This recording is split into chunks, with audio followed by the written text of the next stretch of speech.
one, so if you do see any more that come up into the waiting room, you can just let them in as they come in. But if you want to say hello. Yeah, sure, I can say hello. So we'll start either way, even if not everyone's on the call, right? Yeah, because 3 of them are here, so it's only 2 that are missing now. Okay. Cool. All right, so hi everyone. My name is Dana. I've been with Chalhoub Group now for 4.5 years.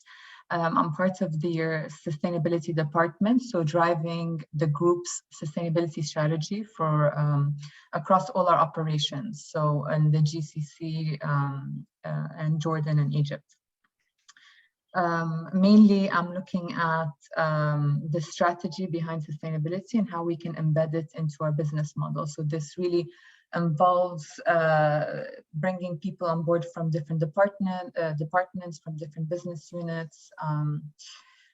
Myself, if I want to introduce myself, I live in Dubai. I've been here for almost, I would say 25 to 28 years. I don't even know anymore. I studied in Canada, a bachelor in urban planning, and then I found out that my interest was mainly in sustainability and how to build sustainable communities. So I went on to continue my master's in sustainability, and this is now I'm working in my profession. So nice to meet you all. I think since there's only 4 or 5 people, it'd be great to also hear to get a brief introduction from everyone, if it's possible. Yeah. Definitely. Dania, do you want to give a start and introduce yourself and the brand? Sure. Hi, Dana. My name is Dania, and I'm the owner and creative director of Dania Shankar. It's a contemporary and sustainable bag brand that focuses on unconventional designs. Amazing. Nice to meet you. Thank you. So we have our first sustainable brands here. Hi. Kauthar, Hi. do you want to go next? Yeah, sure. Hi, Dana. How are you? This is Kauthar from Kaf by Kaf. And Kaf by Kaf focus on creating patterns and modest wear mostly. We did have an experience with creating sustainable fashion, but we're not so good at it. So yeah, we're gonna learn today. Yeah. This is why we're here. Yeah. Nice to meet you, Kauthar. Jude, do you want to go next with Noms?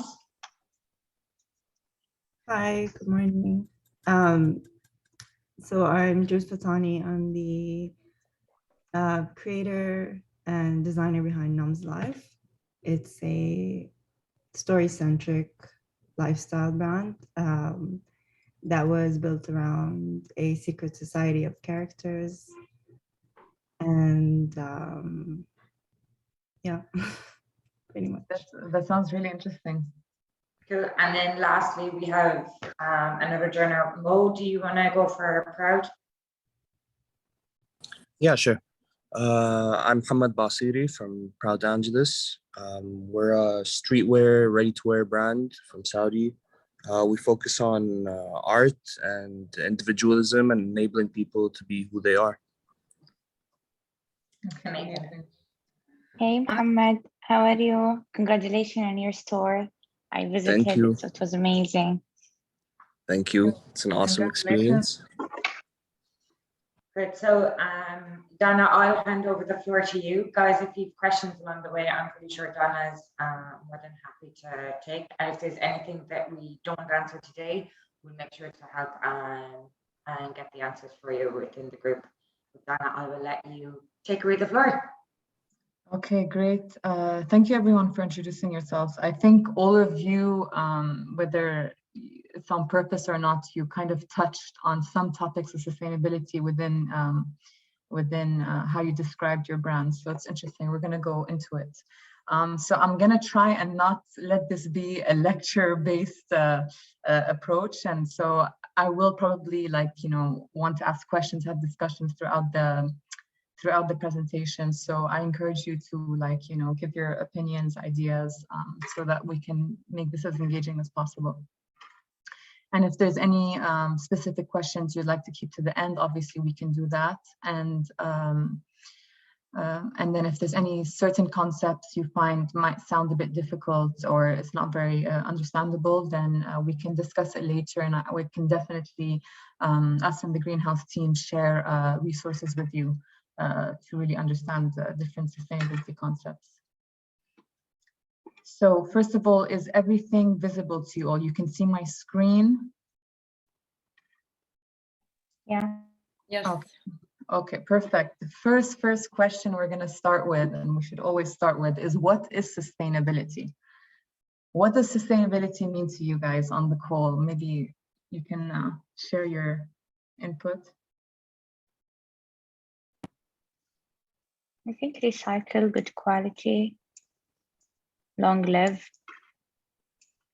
Long live, recycle, good quality, of course, that's part of it. Anything else? Reusable. What is I it? think reusable. Reusable. Reusable. Yeah. Yeah, definitely that's part of it. What else does sustainability mean to you?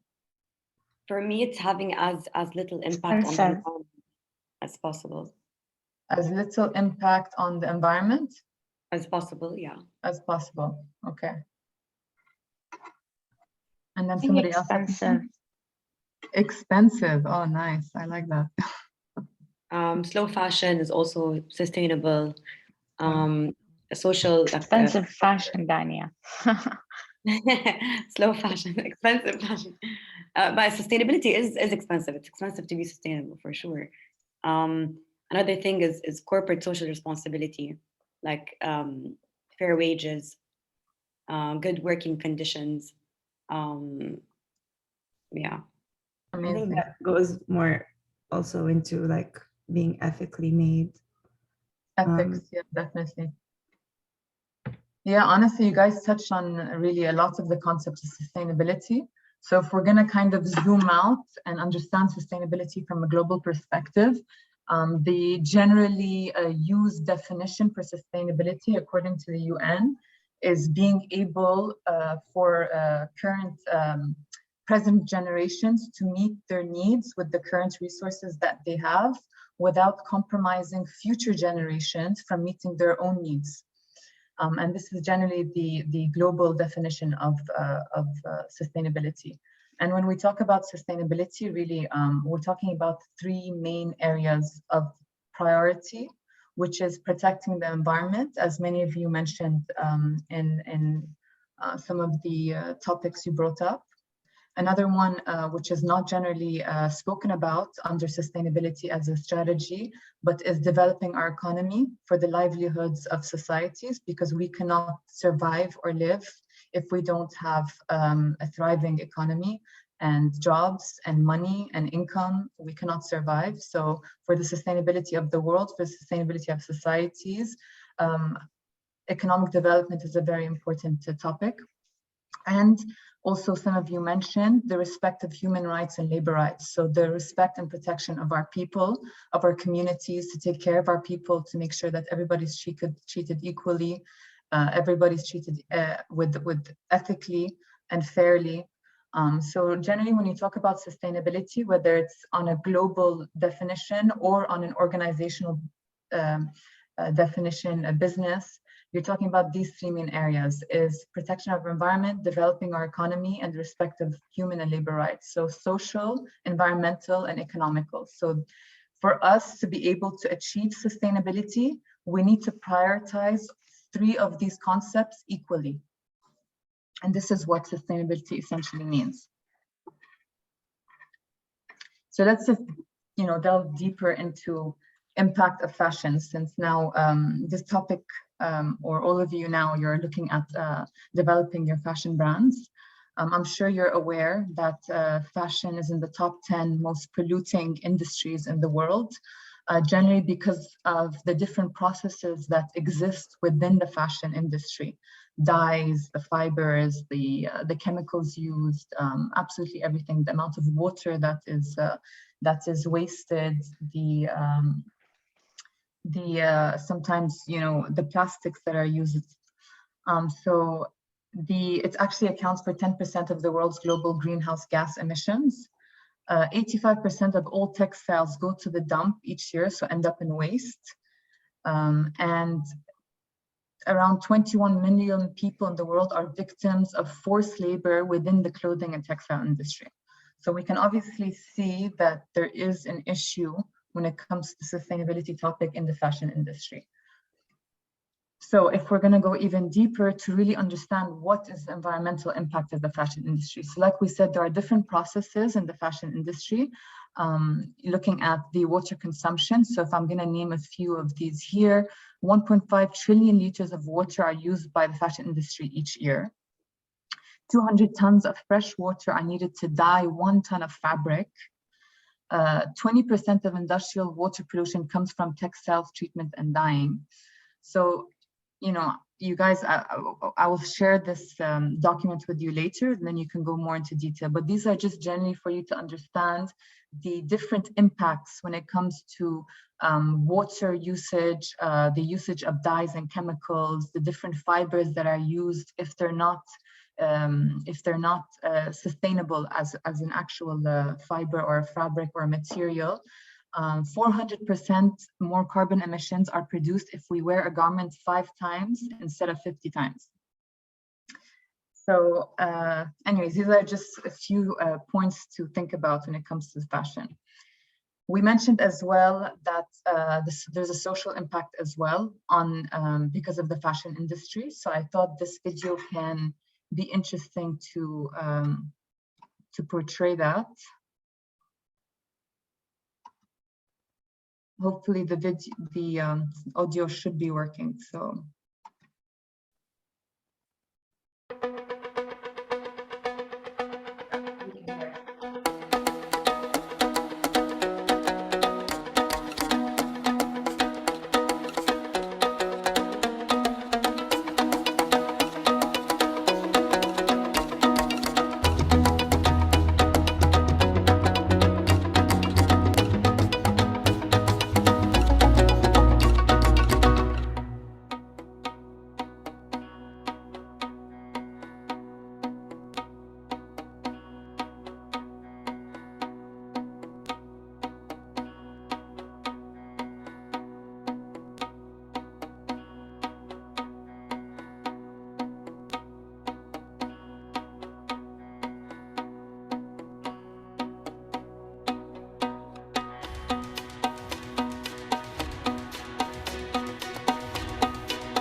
So what do you think they're trying to show here in the video? Like, what is it that stands out to you?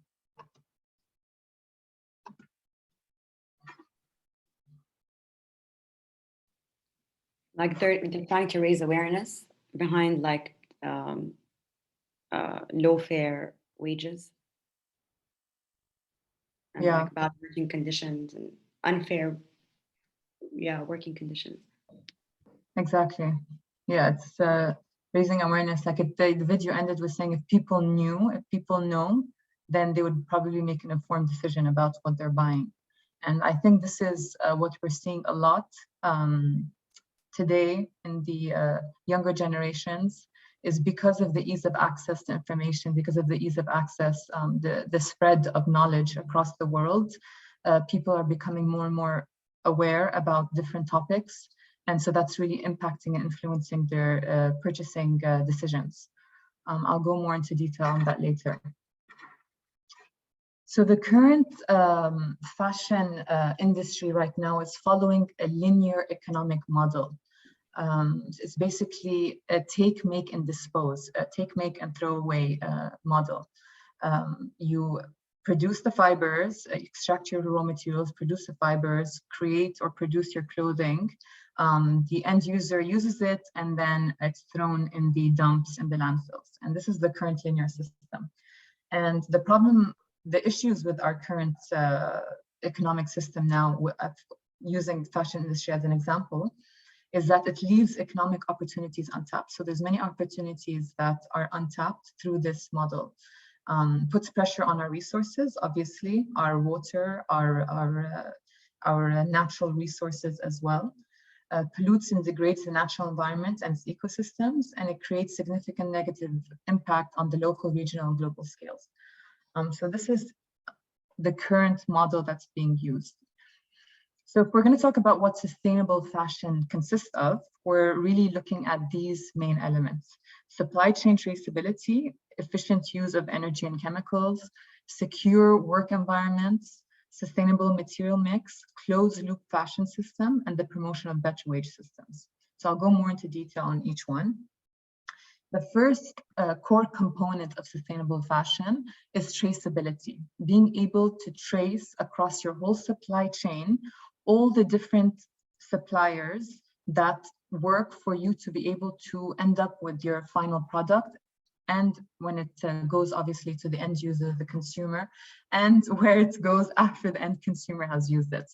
So if there's one thing that can really support in starting out, I think as a new brand like you all are on this call, is really controlling your supply chain and understanding your suppliers and the sub suppliers. So who are your suppliers hiring, and where are they getting their products and materials from? So this is the first one, is really understanding this. The second one is efficient use of water, energy, and chemicals. So obviously it's self-evident. They need to be able to come up with the most efficient way of tracking their water consumption, energy, and chemical usage in order to decrease their pollution levels, right? So always finding the best way to reduce water impact, reduce the use of energy, and the amount of chemicals used. This is what I do actually, which is supply chain traceability. And I was a little confused. I make sure that the factories that I work with doesn't have this kind of strong labor on people. And if you saw that the movie, I don't remember the name, which was about Zara and H&M, it's very famous. Yeah. And I believed it. However, one of my factories that I work with is H&M factory. And actually I sat and I did a meeting, and they showed me the people. They don't have over labor on the people. I work with H&M factory. And I saw the goods. It's not like I saw the goods. So it's just, there is a misunderstanding that when I saw the movie, they showed something else. However, in the reality, I saw something different. So I'm not sure. I was a little bit confused about this information. I think a lot of people saw the movie. Yeah, I'm not sure I know which movie you're talking about. about. The True Cost. Oh, The True Cost. Yeah, what? Yeah, The True Cost. Yeah, that movie. So, Kauthar, what I would say on that is, I think it's good to form your own opinions, but I would be very wary on the amount of documentaries and stuff that has been done that has actually been spoken to the workers, where, you know, a lot of sometimes in these manufacturing sites, they can put on a complete show, and unless you're there on the ground, you're never going to understand what actually happens. There's some factories that like lock their fire exit doors so that they can't go out for breaks, but if a fire was ever to happen, there's no one to unlock it. And that's what happened in one of the buildings that has gone on fire previously. So it's not to say they're telling the truth or telling the lie, but I would always take things with pinches of salt if you can't be there on the ground yourself to see it. Because I did my part on traceability. I do think as much as you can. No, honestly, I think also a lot of these brands, these fashion brands in the last few years have received so much global pressure, international pressure, because of the many stories that came out. Like I'm sure you all know about the huge Zara story that came out a few years ago about the collapse of the building in Bangladesh and how much that impacted as well their reputation when everybody went onto social media and started saying hashtag Zara, hashtag boycott Zara. So I think one aspect is that a lot of these brands have been receiving a lot of international global pressure. That's one thing. And then the other thing is, I think like Sinead said, it's about really, it's about how far are you willing to go to really trust your, the areas of your supply chain, the different, the system, the overall. So yeah, there's a lot of brands that they make sure that they travel on the ground to the areas where, their garments are being produced, because they want to make sure that, first of all, the people that are producing them are in very good working conditions. And then second of all, that they want to really make sure that everything that they're being promised is true. So yeah, it's really about individual companies or brands and how much are they willing to go to really control and trace their supply chain. But yeah, it's great that you're looking into this, Kauthar. So if I'm going to continue on point 3, which is again something we discussed now, respectful and secure working environments. So as you saw in the video, people are working for less than 16 cents an hour and are working 16+ hours, which is obviously against all principles of human rights. It's against what any of us would believe is fair for anybody to work. So this is something that is as well a core topic when it comes to sustainable fashion. Number 4, sustainable material mix is really a brand being able to control what are the different mixes of materials being used in the production of that garment, of that specific item, and really choosing items that have the lowest impact possible, or have a very high recyclability possibility. And I think this is one thing that you can look at. And this is why, we spoke about, the fact that a sustainable fashion is expensive. It's expensive because you're using much better quality, and knowing the informed consumer, the conscious consumer of today, they want better quality material than the plastic made polyester material that you use a few times and immediately starts to degrade. It doesn't have this longevity that a good quality material has. Number 5 is the closed loop fashion system. And this is something we'll discuss a bit more later. And it's basically the new economic system. It's a circular economic system. It's being able to, rather than, as we said, see it as a linear economic system of take, make, dispose, it's really a matter of take, make, reuse, remake, and then inject it back into the system. So it's really finding a way of designing the system so that you're using material that is already existing within the economic system, and you're not always extracting new resources and new materials from the earth. And this is basically what it means. I'll explain it a bit more later. And then the point 6 is, as we said, promotion of better wage systems. Dani mentioned this as well. Obviously, it's making sure across your whole supply chain that people are being paid fairly and equally. So these are the main 6 components of sustainability. Why is this important? It's better for our planet, for our Earth. We are all, as human species, dependent on the resources of our planet, on the water, on the oxygen, on the food that it gives us. We're all dependent. Without it, we really will not be able to survive. It's better for our societies, for our people, as we mentioned, to be able to be treated right, to treated fairly, and it's better for business. So it's really, and why it's better for business, we'll go into this now. So definitely for brands, it's an opportunity for you. So there's this concept of creating value for a business. Basically, what does it mean is rather than having sustainability as a side thing that you do of, oh, it's a nice to have type of thing, creating shared value is really understanding the business opportunity of embedding sustainability as part of your brand's DNA. as part of how you do your business. And this is how you create this shared value for yourself as a business and for society and the environment. So some of the biggest studies, economic studies that have come out in the last few years have really pointed to the positive impact of sustainability in a business model and how it can help and support businesses and organizations. Number one is lowering costs. So believe it or not, even though the initial investments always seem high at first, in the long term, in the long run, you have an ability to lower costs.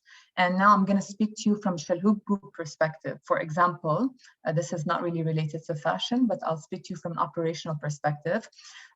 In 2019, we changed all our printers in our offices to a very smart printer, which obviously was a huge cost to the group to be able to change like hundreds of printer machines.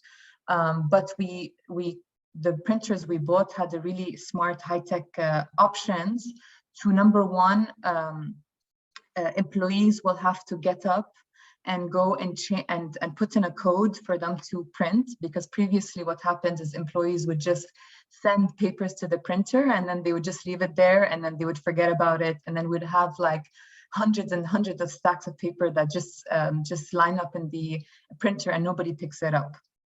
So it allowed this kind of control over what people print. And of course, by default, we changed all the settings to double-sided, to black and white.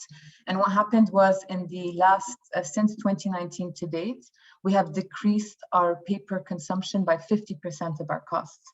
And we're talking about like at least hundreds of thousands of dirhams. So let's say at least around $20,000 to $30,000. So like it's really understanding that sometimes investing in high quality in the beginning can seem a bit expensive, but in the long run it's also looking at, let's say, your bags. I'm sure all of you have like nice branded bags that are extremely high quality. Obviously at first you're paying a lot, you're paying a huge amount for the bag, but let's say the bag will stay with you for 15-20 years. You can pass it on to your children. Like it's really understanding. So again, I'm not going to dwell there even more, but like, yeah, first point, it lowers costs for the brand, for the business. Second one, reducing risks. Obviously, there's many risks that are associated, not just with environmental risks, but social risks as well. So if, let's say, you don't have any, your business is not ethical, your brand is not an ethical brand, then you have many risks of damaging your reputation if information were to come out about, let's say, how unethical you are to your employees, or how, how across your supply chain, you're working with suppliers that are, not paying their employees or whatever it is. So reducing risk is a huge one. 3 is building trust. So really building trust with your customers, with your stakeholders, and building that relationship. So all of us, as you know, trust is a huge part of brands, and having customers come back to the same brand as well is because they trust you, because they can rely on you as a brand. So knowing that a business or an organization or a brand is sustainable, that and they're actually walking the talk, then you know that you can trust this brand and you're always likely to always come back to them. So building trust is important, and driving growth, of course. So sustainability is supporting growth by enhancing brand equity. So it's supporting how people see your brand. So again, I go back to this concept of trust. Trust is really important when it comes to a brand. As soon as you feel like your brand, we experience it every day when you go to a restaurant for a year and you can trust that every time you go there, the food's going to be amazing. And then after a year, you start noticing is that, oh my gosh, the food quality is declining. You lose that trust with the let's say the restaurant, the food, the beverage brand. You're not going to go back. So trust is a huge part of building loyalty with your customers. So again, going into the discussion of that now, newer generations, as well as millennials, Gen Z, they are more and more and as well as in the region as well, in our Middle Eastern region, they are requesting and they are demanding for more socially, environmentally conscious brands. So based on the study that was conducted by Bain & Company and Farfetch, they found that 73% of millennials are willing to spend more money on a product if it comes from a sustainable or socially conscious company. This is a global report, so it's not specific to Middle East. 81% expect brands to be transparent and actively talk about their sustainability impact. Now, if we're going to delve deeper into the Middle East, a recent study that was conducted by PwC found that COVID has reinforced the growing awareness of social environmental sustainability, with 65% of regional consumers reporting they have become more eco-friendly during the pandemic. 75% of Middle Eastern consumers say they buy from companies that are environmentally conscious, compared with 54% globally and 70% versus 55%. Say they would choose products with a traceable and transparent origin. Now, also, there's another study that was conducted by BCG, so Boston Consulting Group, and they wanted to really understand, are people aware about climate change? Are consumers aware about climate change? So they conducted a study across the 6 countries, GCC countries, and for around 6,000 people. And here are the basically results on how aware are people. So 81% in the UAE are aware about the effects of climate change and what it means, really understand what it means. When it comes to Saudi, as I think that's your area of concern, we're looking at 70%. So that's still quite a high percentage of the respondents who are aware about climate change and all its impacts on our environment and society. And then also I included here the Vision 2030 for KSA. I think it's very important for us to also align all our vision, our strategies to the Vision 2030, and sustainability is at the core of this vision. I really encourage you, if you have time, to really go through the report, the Vision 2030 report. So how can we be more sustainable? It's really having an active role across all the stakeholders. Everybody's involved in the process, the producers, the intermediaries, the retail, and the consumers. So it's really engaging your consumers in it as well. So we spoke about responsible supply chain, and then here's where I go a bit more into what's this idea of circular fashion. So we said that circular fashion as being this, being able to always inject it back into the system rather than dispose of the final product or the material. And so it's really starting out with choosing and procuring sustainable fabrics and really understanding your fabrics. That's one. 2, making it obviously into products that are designed to last rather than something that's quickly made and then can be really worn out easily. Worn with care, obviously loaned out or passed on with love. So really it's looking into as much as possible either donating them to secondhand stores, either donating them to charity organizations, but to really always extend the life cycle of every product. And then there's this idea of repairing and upcycling. So this is a huge concept as well that lots of brands are doing, is offering this repair option, is that, bring back your old bag, we'll repair it for you, we'll make it look like new. Level shoes here in UAE, they're doing it. Upcycling is a huge one as well. And then of course, recycling and composting. So once you've really exercised the full potential of your product, then you go back into, okay, let's re-inject these raw materials back into the system and use these recycled materials to create new materials. And of course, at the center of it, upholding human rights and labor rights. So again, what can we do about this? We can work with suppliers and manufacturers with strict social and environmental regulations for factories. We can choose organic fibers and natural fibers that do not require chemicals to be produced. We can choose fibers with low water consumption, such as linen, recycled fibers, etc. We can choose natural or semi-synthetic fibers. We can focus on better quality that depends on circularity rather than on the linear system.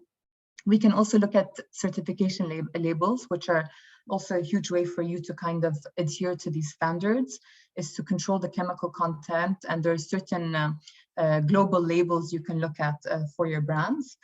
And of course, is a matter of engaging your consumer as well, is inform users to wash new clothes before using them or first time. So it's just a matter of health as well. So I wanted to use L'Occitane as an example. I'm sure you all know L'Occitane. They have a very, very strong ethos when it comes to sustainability and building it into their brand DNA. And one of the huge aspects of or focuses that they have is the traceability. So what we spoke about is your supply chain traceability. So I wanted to show you a very short video about this, just to give you an idea.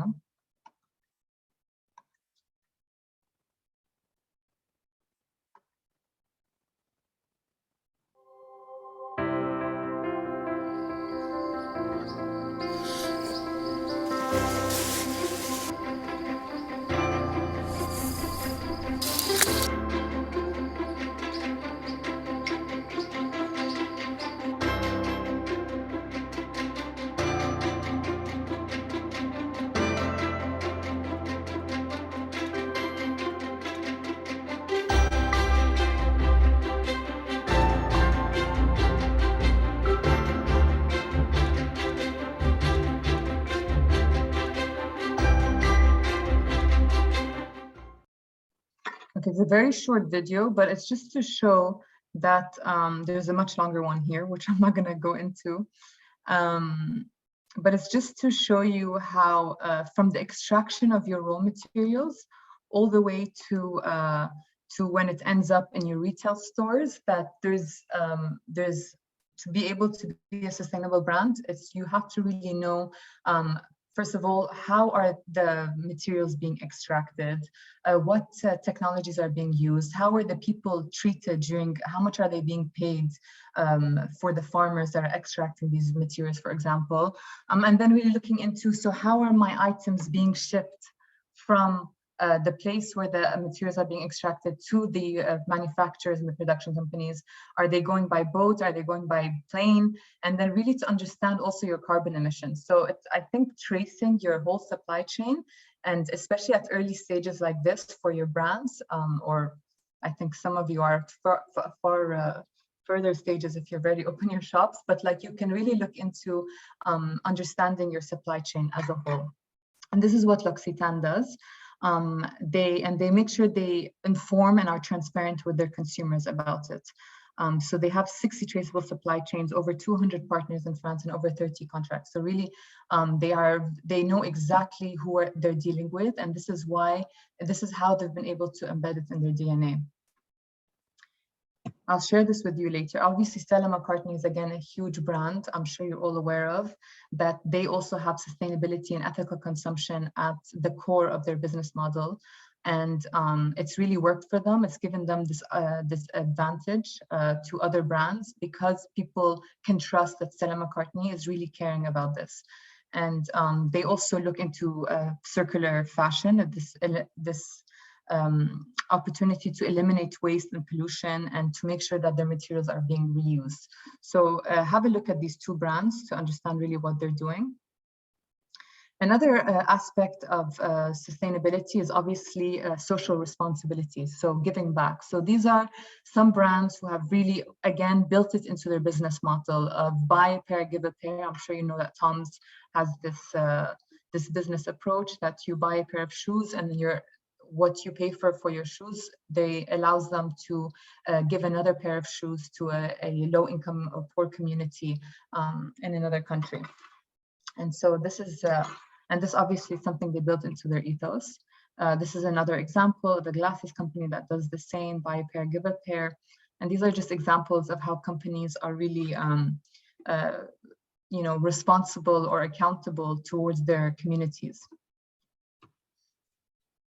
Community support and development. I love this campaign. I'm not sure if you heard of it, but basically Lacoste wanted to educate or inform or raise awareness to their consumers about endangered and extinct species in our environment, so biodiversity. So what they did is they exchanged the crocodile on their polos for a certain period of time with the different species, the different animals that, based on the number of animals that remain on this earth. So, and it was an amazing campaign, and they were able to sell out in 24 hours. So really, this is an example of an amazing campaign that a brand can do to raise awareness on important topics, but also have an equal impact with your brand's perception.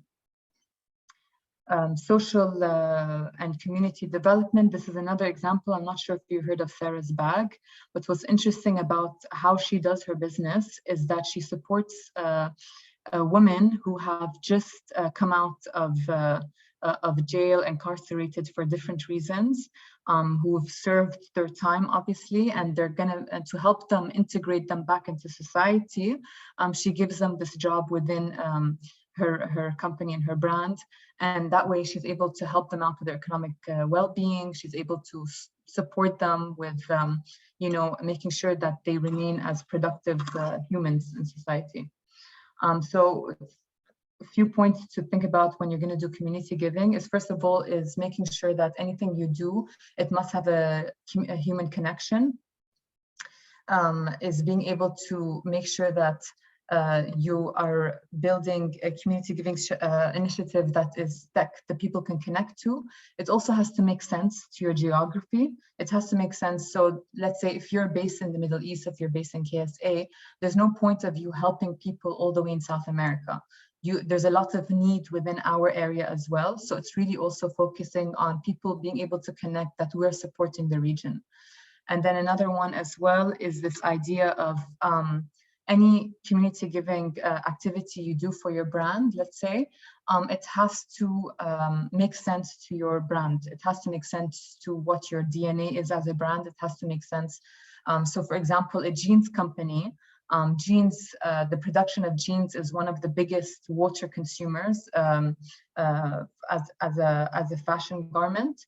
And so then, since this is one of their biggest impacts, then they would look into supporting NGOs, organizations with, let's say, water technology to increase water across the Arab region, whatever it is. So it's really understanding. Also, it has to make sense to your brand as well. So that's it, basically. I quickly went over all the different elements of sustainable fashion. I hope it was clear enough for you all, or we can discuss more.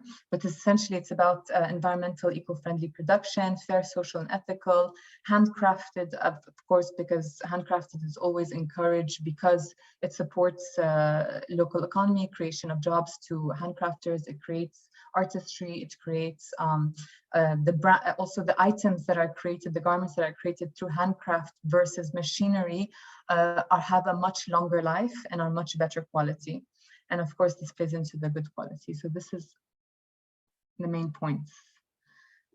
Do you have any questions? Anything you want to understand better, or is there anything new that came to your attention today?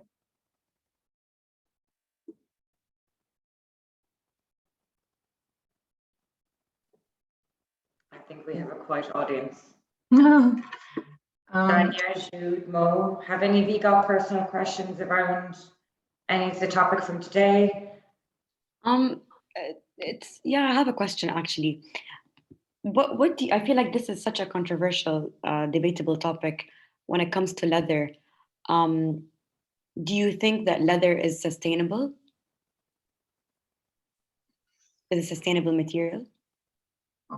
Leather, we're talking about animal skin, right? For leather?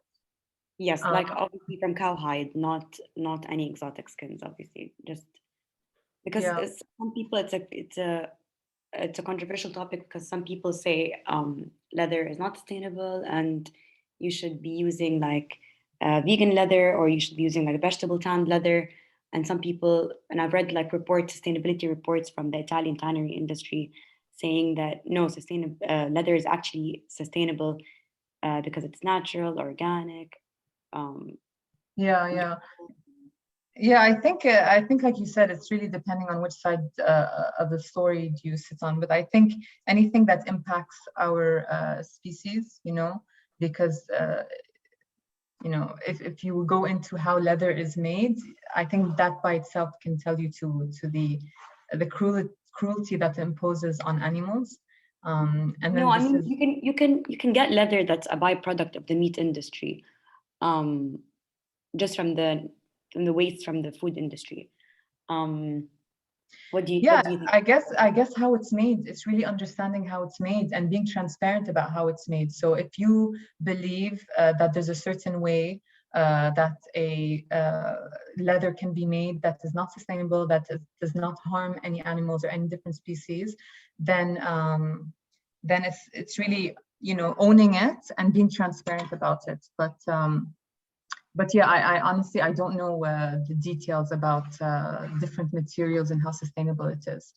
It's really about how it's made. I Yeah, would how? say that it's kind of a topic as well that at the moment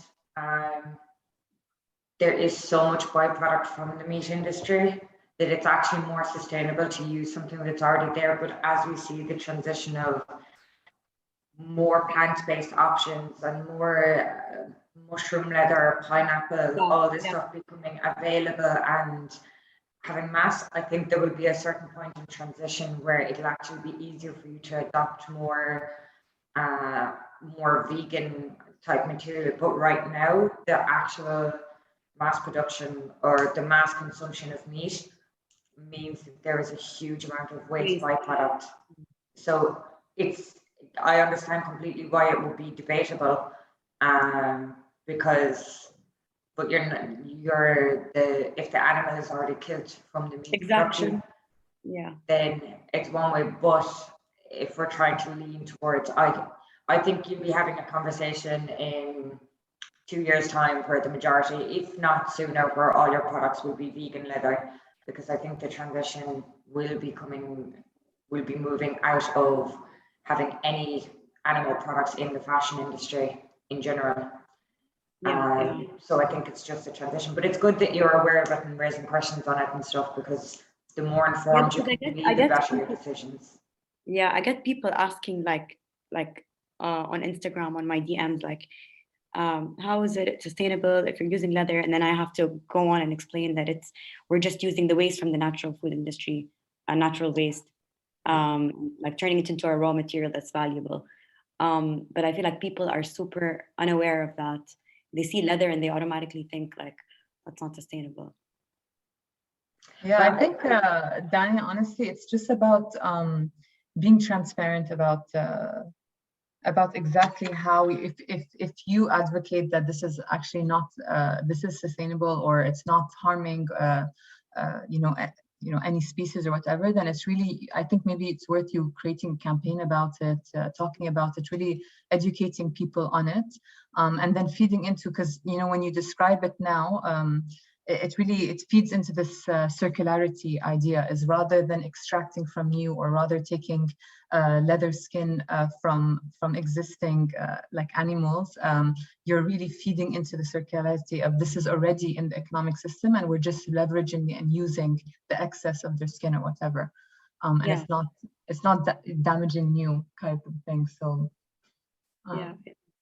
I think as well, it's possible that like maybe you've some information around where it's produced and the research that you have done into it yourself, in terms of the manufacturing, where it's produced and how they source that leather.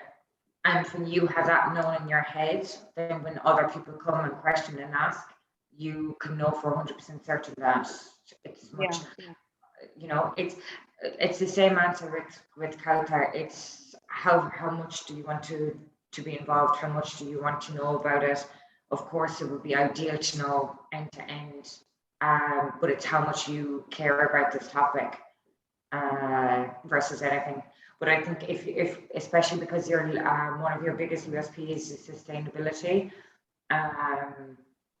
I would, because a lot of it is upcycling and stuff as well, I would try to look at the fuller picture and even possibly have a page on your website around the sustainability aspect of it and what is sustainable about it, because not everyone, you don't have to be 100% sustainable in everything you do, because you can't, nobody can.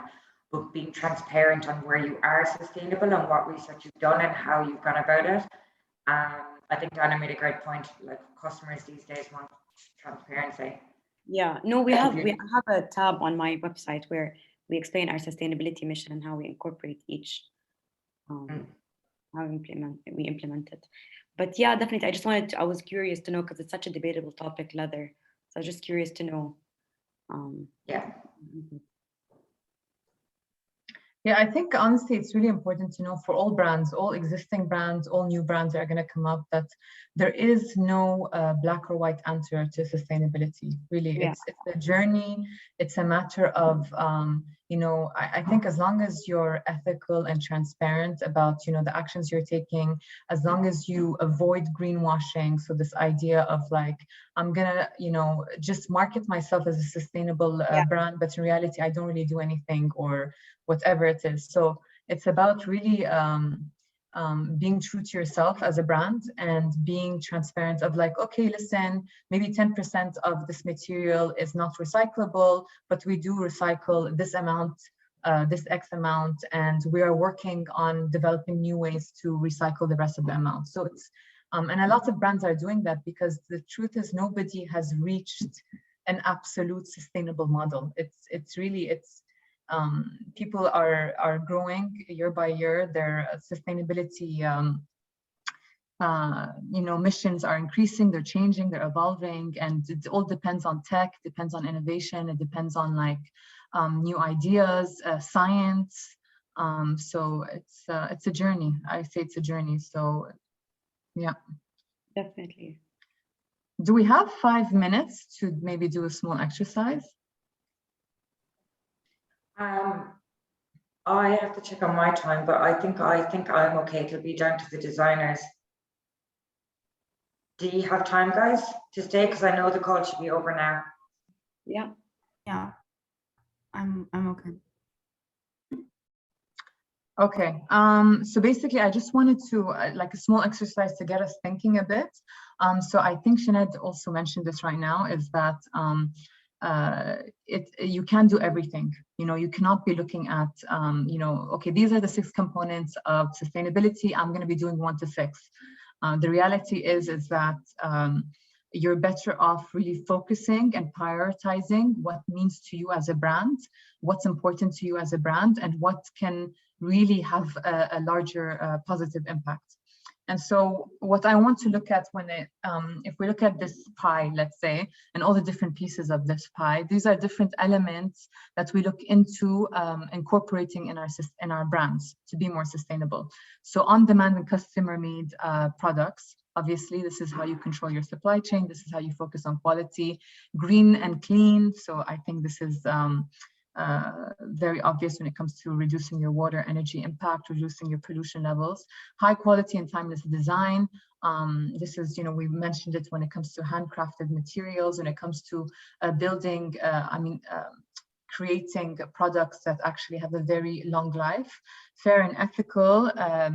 So this looks into artisan crafts and animal rights, you know, what we were just discussing with leather now. Repair and redesign and upcycle. So this is, you know, offering your consumers an option to, let's say, bring back your material, I'll repair it for you, I'll make it look like new, or I'll redesign it for you. Or upcycling is, you know, creating something new out of it. Another option is rent, lease, and swap. So this is also something that's really growing here in the region, is this option to rent, let's say, especially when it comes to very high, expensive luxury items. You have, you know, an option to rent evening gowns that would cost you, let's say, 50, 100,000 dirhams, say $15,000, and then they would give you the option to rent it for 1 or 2 nights. So this is a new sustainable model that's also being leveraged, lease or swap. And then the last one is secondhand and vintage. So I thought what you can do is take a few minutes to think about this, but what would you as a brand,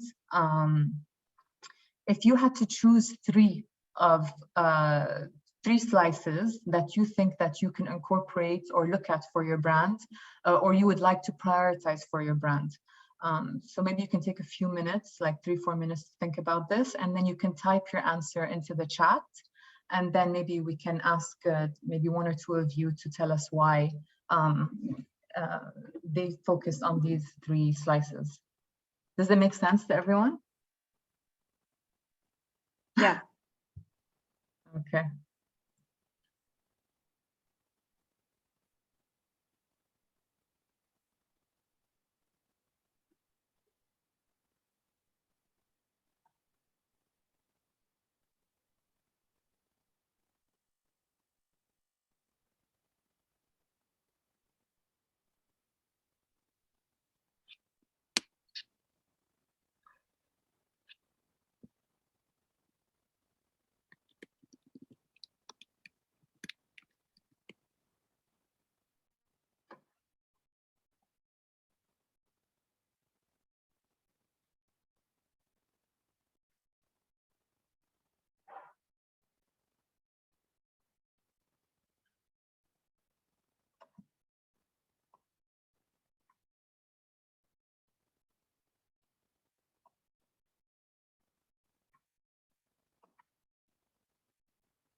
Okay, so you guys want to start just typing it into the chat?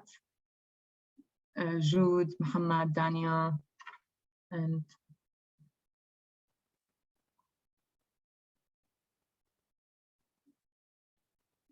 okay.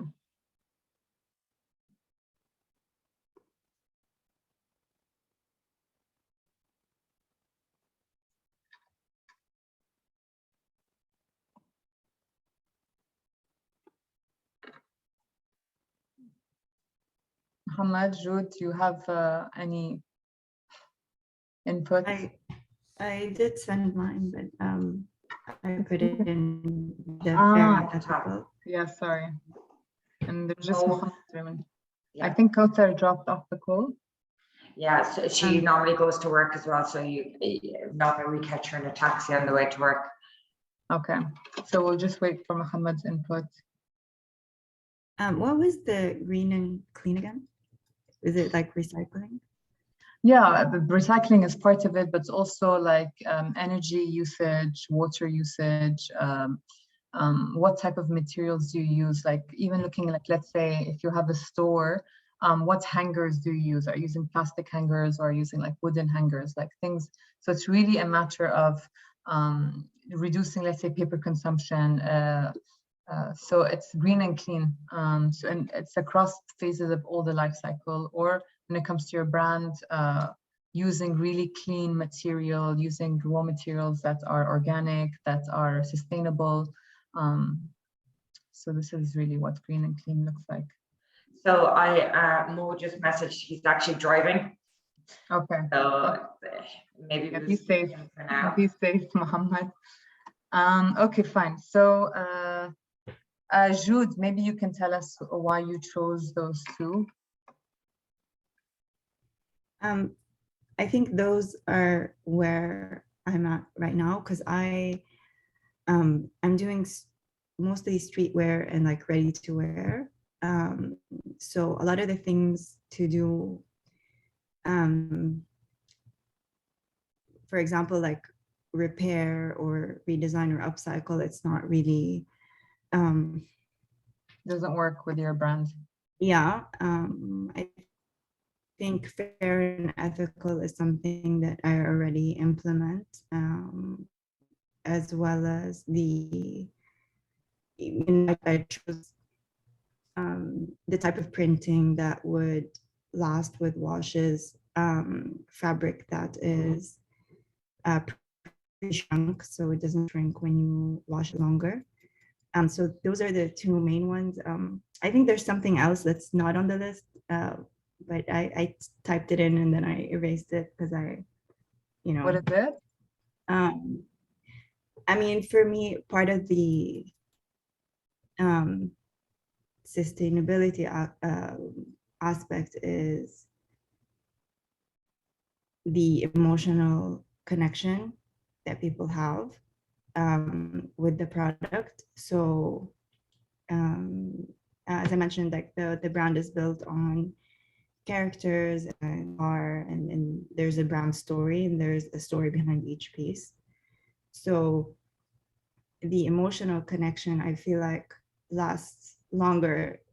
Like it's not just the quality of the shirt, but actually loving it, that you would keep it for kind of a lifetime. Because if you have this, you know, this t-shirt that you love and it can last with you for 10-15 years and you still have it, then you know the feeling that you're emotionally connected, even if it starts fading, that you really, you know, there's a emotional attachment to it. And so I try to make, I'm not doing like mass production. I'm not looking to be, you know, fast fashion and going into every retailer. Unique, each piece is unique. Yeah, so just, I don't know, I find it that like a lot of my customers are repeat customers, and those who are, you know, they'll message me how much they love the shirt and they wear it every single day, and they've had it for, you know, since I started. They still keep it and they still wear it. So I think things like that, it's not usually a part of the, you know, aspect of sustainability when people talk about it. But for me, I think No, the I think long-lasting aspect of it. It can definitely be part of it, Jude. I think, like, first of all, when you talk about sustainability, obviously you're talking about sustainability of your brand. Like, how can you make sure that you exist in like 20, 30, 40 years? So environment and social is one part of it, but obviously is making sure that you have strong, you know, business strategies to connecting with your consumers, to enhancing your customer experience. Like, it's all part of building the sustainable business, the sustainable brand. So definitely it plays into it. And as well, there's a feel good element to, let's say, buying your item, your garment, or your brand item. So definitely it can play into the sustainability part. So yeah, I like how you plug that in, because then it's true to your brand. It's part of your brand DNA, which is important. And you can honestly play on that even more. And because if you're creating items that people or customers can relate to, the stories that you're giving with each item, there's many different important like global topics or global issues that you can also speak through these stories on, let's say, you know, empowering women or you know, important global issues. Yeah, no, definitely. I think, for example, like my last collection was, it was all about mental health and, exactly, you know, well-being and how to implement and like maybe it's some of it is done in a fun way, but like how do you like one of them is like a secret guide to happy living, and it's like how it basically on the shirt or the hoodie, it's like little things that you can do to try to be happy. And I think a lot of it comes from you know, mental health as a discussion that a lot of everybody faces but no one really talks about. And it's like and so I'm trying to do things that kind of talks about those things. I haven't really found like a organization yet that I can maybe support, enhance, yeah, and support and like do something for that. I've done like my first release of it, I did do a pop-up where like 30% of the proceeds went to charity. But you know, but honestly, Jude, as you're describing it now, it's I think becoming so evident that your DNA of your brand, your purpose as a brand is to, let's say, raise awareness or bring importance to the topic of mental health, which is again your responsibility as a business, as a company, to give back to society, and this could be one of your ways of doing that. So I would be true to your brand as a DNA, and I would really leverage this this part that you feel like it makes sense to you as a brand creator, it makes sense to you for your brand. I would make that part of my brand DNA, honestly, that, mental health is a huge topic, because at the end of the day, we mentioned this, that you can't save the world. There's so many different human, social, environmental, ethical problems or causes around the world. And it's really about focusing what makes sense to you, what makes sense to the DNA of your brand. And the worst thing I think a brand can do is to keep switching their causes. Today I'm going to talk about mental health, and then in a few days I'm women empowerment, and then after that I'm going to care about children in like a deprived area in a country in Africa, and then because then you don't make sense anymore. Then you don't have this identity as a brand. So I think if you find that mental health is a very important topic through your storytelling of your items, then it should be part of your purpose as a brand. So it's something to think about. I think it definitely is, in a sense that, like, from day one, if I'm talking about a purpose, is just for noms especially, it's like bringing happiness into people's lives. So in a way, it does touch on, mental health in general. But like my last collection was the first time that I've done something specifically to talk about this. Okay. Yeah, that's really nice. I like it. I'm going to check you out. You have an Instagram page? Thank you. Yeah. Okay, Dania, did you want to talk to us a bit more? So your whole DNA of your brand is built on sustainability. So these are your three main priorities or focus areas? Yeah, so we incorporate all three, and actually we also incorporate some of upcycling. So in terms of green and clean, we try to use eco-friendly materials. Like for example, our bag handles are made out of like cellulose acetate material, which is like a natural, biodegradable, recyclable material. And in terms of like high quality, we only use like Italian leather, sourced from like Italian tanneries, and they're very known for like being high quality and durable enough to like last a lifetime. And in terms of fair and ethical, the factory that I work with is like a small family-owned run factory, and obviously like they're paid well. It's a family, and I'm loyal to them. And in terms of like upcycling, so any of like the waste after we produce the bags, any of the scraps of leather that are remaining, I told them that don't throw them away. Let's reuse them to make mini card holders out of them. So we're like in an effort to reduce as much waste as possible. But in terms of the other stuff in the pie chart, in the graph, I feel like they would be more costly to implement, like working on an on-demand and custom-made like model. I feel like no factory would like be okay with that. I don't know, because there's a minimum order quantity and stuff.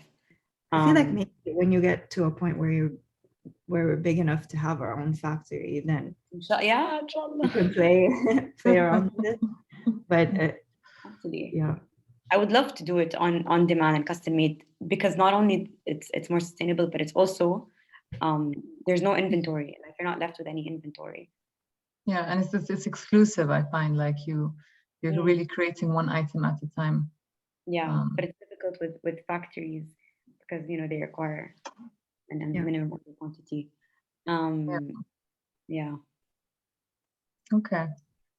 Yeah, no, honestly, it's great that you're already looking at sustainability aspects for your brands. I think it's really important. Like we mentioned, like I think you're all based in KSA, right? You're based in Saudi.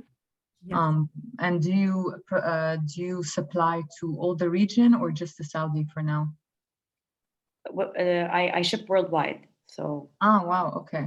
And Jude, for you, your products? I do ship worldwide. I don't have, I'm not in physical retailers Okay. abroad yet, but I do have it through my website. Okay. Okay. Yeah, no, it's great, honestly. So what I can do is I can share this deck with you just to get some ideas. There's some resources which I mentioned in the end, which Sinead wanted to share with you as well, which is really understanding the concept of fashion sustainability, and maybe how to communicate it, how to be transparent about it. And yeah, I'm here to support. If there's anything that you want, you can maybe email me. I'm not an expert in fashion sustainability, like I don't really understand different materials very well, but I can support with the sustainability concept, sustainability strategy as a whole. So if there's anything, you can let me know. If there's any questions, let me know. Just on the courses as well, for anyone, depending on what you want to learn around sustainability, both of them are free. The first one is fashion and sustainability, and it's looked at it from a luxury standpoint. So this course is actually put together by Karen Group and London School of Fashion. I've done it myself, and it's very good, and they go into everything from sourcing to different stuff. So it's very valuable if you're looking for insight into the fashion aspect. And then the second one is done by Fashion Revolution, and it ties a lot more into the sustainability, the sustainable development goals. So if you're interested in trying to figure out what development goals you would like to partner with or have as part of your strategy and your values for your organization, the second one is more aligned. So they're good tools. But Dana, thank you so much. That was really good. And I love that Fashion Revolution video of the $2 t-shirt. I think everybody, when they see like $2, they're like, oh my God, what a good bargain. And then the video showing the price, the actual price behind it and who's actually paying is very good. Yeah, But exactly. if anyone any more questions for Dana before I let her get on with the rest of her life? no, thank you so much, Dana. Yeah, thank you for listening to me. Yeah, thank you, Dania. Thank you, Jude. Thank you, Muhammad. And yeah, if there's any questions, you can surely email me. And yeah, good luck with your brands. I hope you guys kill it. Thank you. Okay. Bye. Bye, everybody. Bye. Have a good day. Bye. You too. Bye.